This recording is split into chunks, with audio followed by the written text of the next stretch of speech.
అందరికీ శుభాశీస్సులండి. శ్రీ విశ్వావసునామ సంవత్సరం, అలాగే కార్తీక మాసం, నవంబర్ నెల. ధనుస్సు రాశి వాళ్ళకి ఈ యొక్క కార్తీక మాసంలో ఎలా ఉంటుంది, ఎలా ఉండబోతుంది? ఈ రాశి వాళ్ళకి కూడా ప్రథమార్థంలో విశేషమైనటువంటి యోగం కలుగుతుంది.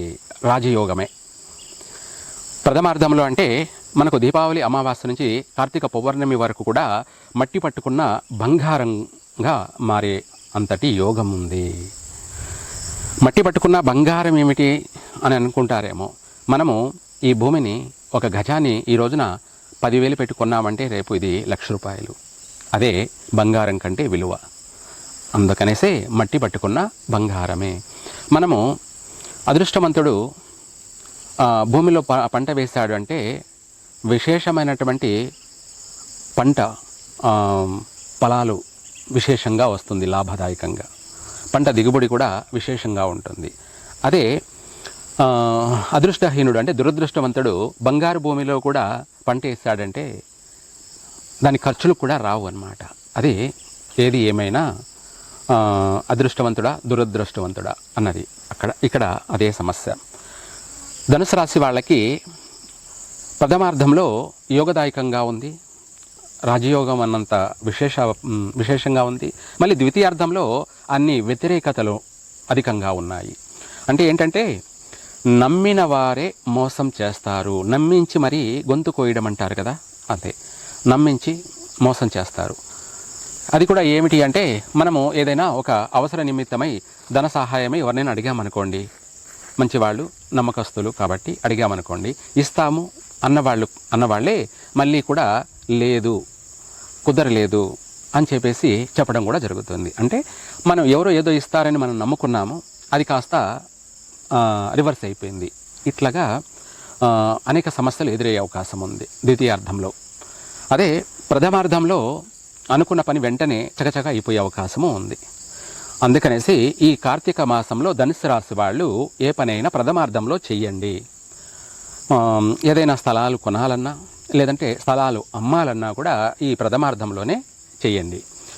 నూతన గృహ ఆరంభము చేసే అవకాశము ఉంది. అది పౌర్ణమి లోపలనే ప్రారంభం చేసినట్టయితే ఎటువంటి ఆటంకము లేకుండా గృహయోగం పూర్తిగా చకచక పూర్తి అవుతుంది, విశేషంగా కలిసి వస్తుంది. తర్వాత ద్వితీయార్థంలో ప్రారంభం చేసినట్టయితే ఆటంకాలు కలిగే అవకాశం ఉంది, మధ్యలోనే నిలిచిపోయే అవకాశము ఉంది. మనం ప్రారంభం చేసిన పని అర్ధాంతరంగా ఆగిపోయే అవకాశం ఉంది. ఇదే కాకుండా ప్రథమార్థంలోనే గృహప్రవేశాలు చేసేటట్టుగా ప్రయత్నం చేయండి. లేదు ఎవరైనా సరే కట్టిన ఇల్లు కొనాలనుకుంటూ ఉంటే ఈ ప్రథమార్థంలోనే శుద్ధపక్షంలోనే శుక్లపక్షంలోనే కొనండి, కలిసి వస్తుంది. అలాగే ఇదే కాకుండా వాహన యోగం కూడా ఉంది ప్రథమార్థంలో. నూతన వాహనాలు కొనాలనుకుంటే ఈ ప్రథమార్థంలోనే కొనండి, కలిసి వస్తుంది. ఎటువంటి నష్టాలు ఉండవు. ఎందుకంటే వాహన విషయం అనేది చాలా ముఖ్యమైన విషయం. వాహనాలు అనేది మన ప్రాణాలు దాని చేతిలో ఉన్నాయన్నమాట, వాహనం చేతిలో ఉన్నాయి.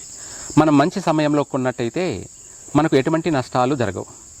మనం ఎప్పుడు పడితే అప్పుడు కొన్నామంటే అదే వాహనం వల్ల మనకు ప్రాణాలు పోయే అవకాశం కూడా ఉన్నాయి. ప్రాణ నష్టాలు, ప్రమాదాలకు గురి అయ్యే అవకాశం కూడా ఉంది.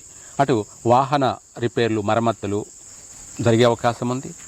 మళ్ళీ గాయాలు పాలయ్యే అవకాశం ఉంది. ప్రాణ నష్టాలు కూడా జరిగే అంతటి అవకాశాలు అయితే కనపడుతున్నాయి ద్వితీయార్థంలో కొన్నట్టయితే. అందుకనేసి వాహనాల విషయాల్లో మాత్రం తప్పకుండా పాటించండి. వివాహ ప్రయత్నాలు చేసుకునే వాళ్ళు ప్రథమార్థంలోనే చేయండి, తొందరగా వివాహం జరుగుతుంది. ఆలస్యమైనటువంటి వాళ్ళకందరికీ కూడా శుభవార్తలు వింటారు, కలిసే వస్తుంది. వివాహ విషయమే కాకుండా సంతాన విషయంలో కూడా శుభవార్తలు వింటారు. వీళ్ళకి కూడా అధిక పుత్ర సంతాన ప్రాప్తి యోగం కూడా ఉంది ధనుసు రాశి వాళ్ళకి. కొందరికి మాత్రం పుత్రిక సంతాన ప్రాప్తి ఉంది. కొంతమందికి అయితే సంతాన విషయంలో కూడా గర్భస్రావం లేదా అబార్షన్లో జరిగేటువంటి సమస్యలు కూడా అధికంగా ఉన్నాయి. మొత్తం మీద అటు ఇటు రెండూ ఉన్నాయి. అంటే సుఖాలు ఉన్నాయి, కష్టాలు ఉన్నాయి, రెండూ ఉన్నాయి. ద్వితీయార్థంలో బాగలేదు కాబట్టి ఈ రాశి వాళ్ళకు కూడా, ధనుసు రాశి వాళ్ళకి. ఇదే కాకుండా ఈ రాశి వాళ్ళు కుటుంబ వ్యక్తులతో సరదాగా గడుపుతారు, బంధుమిత్రులతో కలిసి విందు వినోదాల్లో పాల్గొంటారు, శుభకార్యాల్లో అధికంగా పాల్గొంటారు.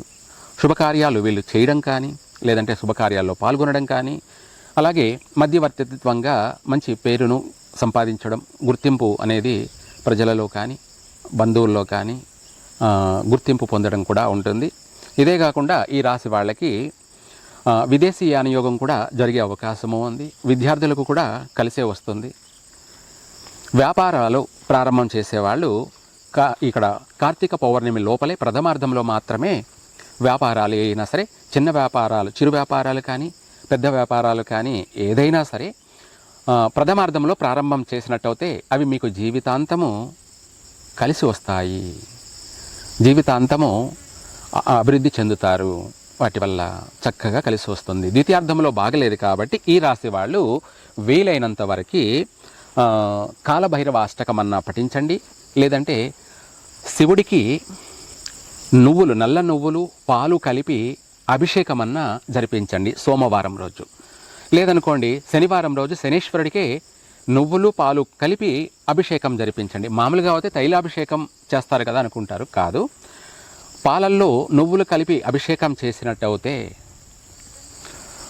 ఇటు పితృదోష నివారణ, శత్రు వినాశనము, నరుల దృష్టి యొక్క ప్రక్షాళన, నరదృష్టి నశించిపోతుంది, శత్రువులు వినాశనమవుతారు, పితృదేవతల యొక్క అనుగ్రహము కలుగుతుంది. అలాగే సంపూర్ణమైనటువంటి శనిగ్రహం యొక్క అనుగ్రహం కూడా కలుగుతుంది. ఇతి బాధలన్నీ తీరిపోతాయి. ప్రశాంతంగా ఉంటారు, మనశ్శాంతిగా ఉంటారు. ప్రతి విషయాల్లో, ప్రతి రంగంలో కూడా రెట్టింపు బలంతో ఎంతటి కార్యాన్నైనా కూడా పూర్తి చేయగలుగుతారు. కలిసే వస్తుంది. సర్వే జన సుఖినో భవంతు.